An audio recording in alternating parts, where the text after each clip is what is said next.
Hi, everybody. Todd Nash, Senate District 29. Um, Been a rough week in some ways. In some ways, it's been there's been some good things here, very good things. I want to say first of all, thanks to Corey and Avery that stopped by. Happy Canyon Princesses. It's always a welcome sight to see people from home, and those young ladies are doing a great job of representing Happy Canyon there and part of the Pendleton Roundup. And um, I, one of them had been in a baseball game, and they're runner-up to the state champions there. So congratulations to them. Disappointed that they're not going to be champions this year, but they did very well. Um, I'm going to go through a few bills here. Top of the order, SJR 33, and that's a tribute to Susan Roberts, Commissioner Susan Roberts. She served as county commissioner for 15 years and is going to be stepping down this next week. And one of the strongest, toughest, kindest people I know, an outstanding commissioner, strong leader. She was, prior to that, she was a city mayor for Enterprise. She became president of League of Oregon Cities. And while she was president of League of Oregon Cities, she visited every city in the state. Um, Everything she did well, and she gave it her all. And we were very fortunate to have her as long as we have in Wallowa County. She'll be sorely missed there. And we look forward to having a tribute to her on the 11th. I'm hoping to be there myself. Um, I have not missed a vote on the floor yet this year. I may miss a vote or two to come back and say hello to Susan. All right. Moving on, one of the big things that happened this week, you've maybe seen by now, but Senate Bill 777 went to the House floor. That's been a long, drawn out process getting that to that point, and we had a positive vote there. We won the day, and thanks again. That's a mountain of people that should have their name to it. I'm so proud to have been the chief sponsor of that bill. Representative Levy, also a chief sponsor. She carried it on the floor.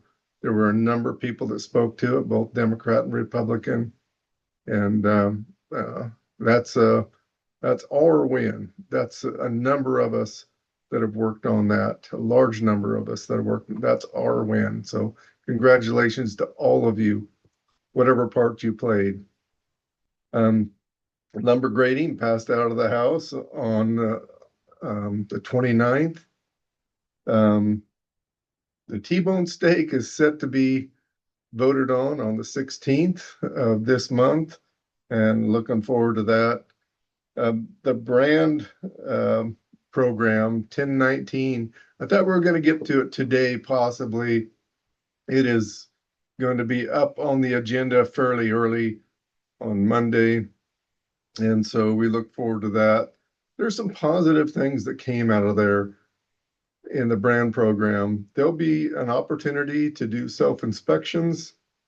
There'll be an opportunity to do some contracts that haven't been there before, some efficiencies within the program. We think it's going to be a better program, and though the fees are going to increase on brand registrations, on individual inspections, there are some other tools there that hopefully can make it cheaper for everybody in the long run as well. And that was the intent of this. Part of what the bill also does is it asks the legislative policy research people to do an analysis of the program and kind of compare it to other states to see if there's other things that we could do here to take a keener look at how we might improve it better and make the brand program more effective. And that's what we all want. We have a number of different things on moving parts on wolf compensation as far as funding goes and making sure that that program gets funded. It doesn't do any good at all to have a compensation program and not have it funded. So more to come on that. We have a Senate Bill 985 that is in Ways and Means asking for $2 million for that. But there's other moving parts as well. I don't know how it's all going to end up. We did have the governor sign Walla Walla bill. She also signed Senate Bill 9, which is the field office prioritization of DMVs. Those people live within 50 miles of there. I mentioned it before. Lisa Collier, commissioner from Wallowa County, did most of the legwork on that. My staff helped her a lot.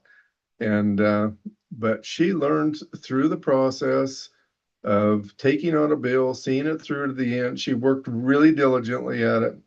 And I've said congratulations before, but congratulations again, Lisa.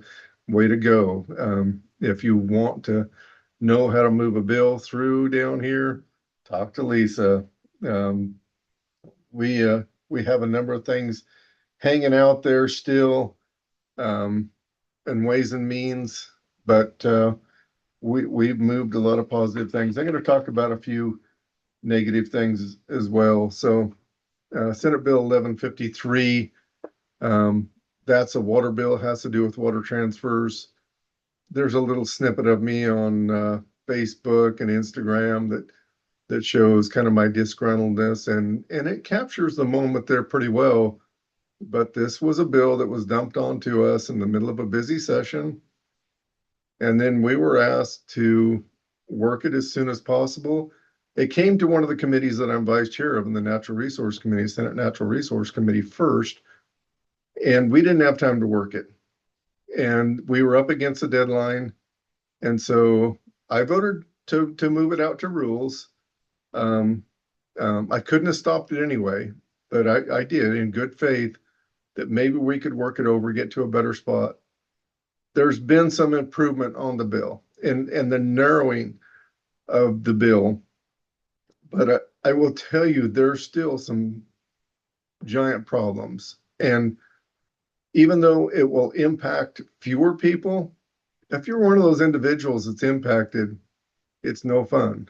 And it is fraught with the ability for people to litigate. And I'm very concerned about that bill moving forward. It was supposed to have a work session today. They got the -10 amendment in as the meeting was going on. They didn't vote on it today. It's going to be moved off till Monday. Um, uh, I will tell you, here's how this set up. So we ended up with a work group, and I was one of the people in the work group. One other senator from the Democrat side, one Democrat from the House side, one Republican from the House side. Tribes were represented there. Fisheries people, environmental community, farmers, and municipalities were all represented there. We kind of listened around the table to different concerns. And so as it started to progress, it ended up kind of like I thought it would. The environmental community got what they wanted. It's what the bill is what they wanted to begin with. The fisheries people and that they got what they wanted. Municipalities, they got carved out. And the tribes, they got a better standing with consultation, which all of us in the room agreed with. But then there was the ag community, and they felt free to run over the ag community. And like I said, this has been narrowed up. It's going to affect fewer people than when we started. But my heart goes out to the individuals that this does impact. And I'm still hanging in there trying to get this bill killed. I don't want it. It is really perplexing to me down here why this is being pushed forward, other than it was a priority of the governor and some of the folks, some of the natural resource advisors from the governor that really wanted it worse than she did. And then to see the motivation from some of the people that this doesn't impact in the least, to see them rally around it, it is mind-boggling. Um, I'm disheartened, I'm disillusioned, I'm disappointed, and um, we're we're still trying to do our best to get it to a better spot yet, or kill it completely. And so more to come on that. Um, um, the bill doesn't impact current water users unless you transfer. If you transfer from one site to another, you could run into some problems though. With that, I'm gonna wrap this up. Oh, I will talk about one other bill. So we had another hearing today on Senate Bill 1034. That was the bill that came out of Umatilla County, the FSAC bill, Energy Facility Siting Council. And Umatilla County again showed up very well. They had residents, one of their county commissioners, their county planner showed up and did a great job. An attorney that had represented them in the case showed up, and but boy, the agencies, the people from renewable resource, the people who represent those who are putting in windmills and solar panels, they showed up in force to oppose this. Folks, we have the largest siting of solar panels in the United States being sited in Senate District 29. Tens of thousands of acres of ag land being sited. We have windmills all over the place, and most counties have embraced this. It's been a good fit for some of them, and I hear all the time how they appreciate the revenues that have come back to them through those sightings, and I'm in full support of that. But the first time a county says, "Look, this doesn't fit within our ordinance," there's 8 out of 112 wind turbines that we think are encroaching on our ordinance, and then they get litigated. They take it to the Supreme Court of Oregon and lose. This Senate Bill 1034 was to address that. I know counties that would just as soon not have any windmills and limited solar. Um, and and I'll tell you, folks, you won't have a choice in the matter if we don't get this bill through. And so if you have a chance, reach out to the folks there in Umatilla County, tell them thanks. They've carried the water on this thing quite a little bit. And we hope that we have a positive work session out of this. I don't know that we're going to get one. I don't know that we'll get a work session at all. And that's always disappointing, but we'll see. We're going to push for it, and hopefully we have a positive outcome.